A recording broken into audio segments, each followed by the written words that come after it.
Mark, an innings which promised so much and really gave very little. How were your reactions after a very modest total of 228?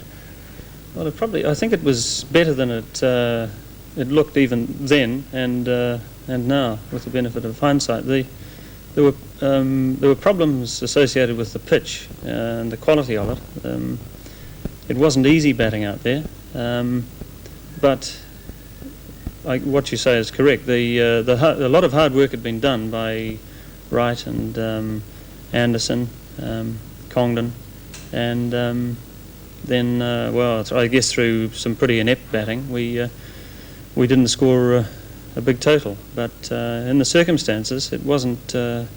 It was okay because the bowling from the southern end, there was a ridge just on Willis's length and on Old's length, which meant that if the ball pitched on the far side of it, it went whistling up round your armpit or shoulder and was therefore difficult to play. And if it pitched on the near side of it, from the batsman's point of view, it kept low. And actually it was interesting to see the delivery that hit my off stump there did do just that. It hit the near side of it and kept low. So it wasn't easy. They had to bat on it. And so it was a modest innings of 228 that England had to chase, and they open with their most experienced pair in Brian Rose and Jeff Boycott. On his way to Boycott.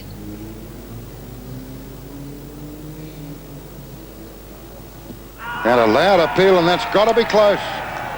My word, it was turned down, but heavens above, that was extremely close. So Richard Collinge to Brian Rose. And he got a tickle around the corner and he's out. Great catch. Great catch. And it's 100th wicket for Richard Collinge. And what a happy man Richard Collinge will be. Becomes the third New Zealander to capture 100 Test wickets, and a brilliant catch by Warren Lees. And Collinge pitching the ball just outside the line of the leg stump.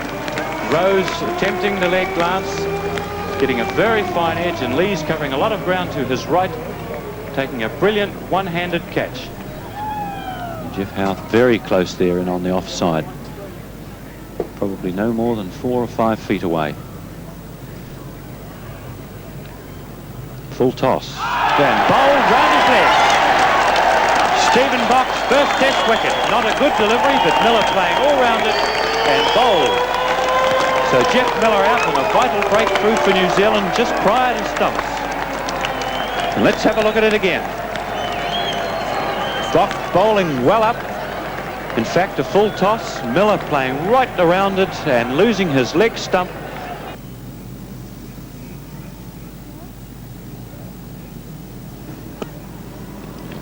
Fine shot, Jeff Boycott. Wright and Howe giving chase. They won't stop it. That's 4 runs to Boycott. Boycott to 46. And that's the English 100 up. And it's Richard Collinge bowling to Bob Taylor. And Taylor getting runs for this as England go up to 108. And that's the second boundary of the morning's play.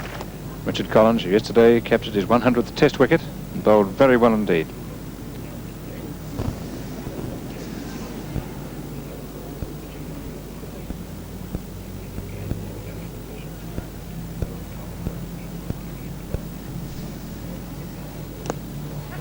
And he's gone. That's the first wicket of this morning, and Richard Collinge is the taker. Bob Taylor, the overnight watchman, caught and bowled Collinge for 8 in England, 108, the loss of 3 wickets. Perhaps the two most experienced players on the field. And that will be Boycott's 50, and it's 4 runs backward of point. Anderson's after, Wright's after it, may get it, does so just inside the boundary. And Boycott making his 3rd run, quite a difficult one. He ran the first one slowly, but it's 3 runs and Boycott's 50. Boycott goes to 52, the total to 116.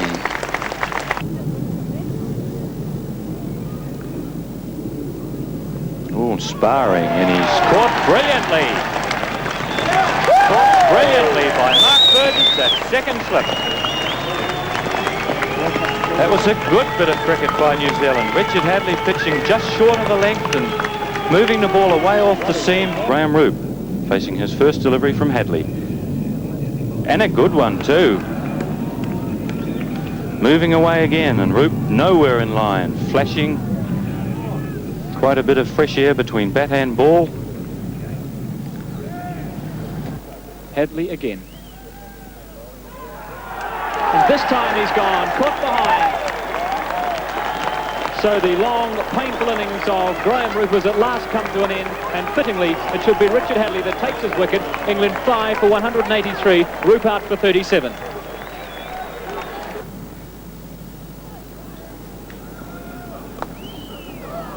Botham will get runs from a shot which he has not played well. He possibly might even get 4, but no, Dale Hadlee will overhaul the ball down at deep mid-on. Meanwhile, the batsmen have crossed for 3 runs, but Botham was seeking to drive that ball out on the offside and got the inside edge of the thick inside edge of the bat, and the ball ran away to mid-on.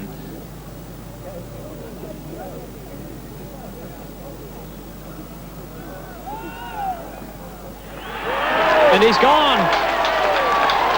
Caught off the bowling of Richard Collinge, and the much prized scalp of Geoffrey Boycott has been captured by Bevan Congdon and Richard Collinge. England 6 for 188. That's the end of Boycott with his score at 77. Chris Old, the man who wrecked the New Zealand first innings with 6 wickets for 54, facing the fire of Richard Hadlee. And bowled, clean bowled.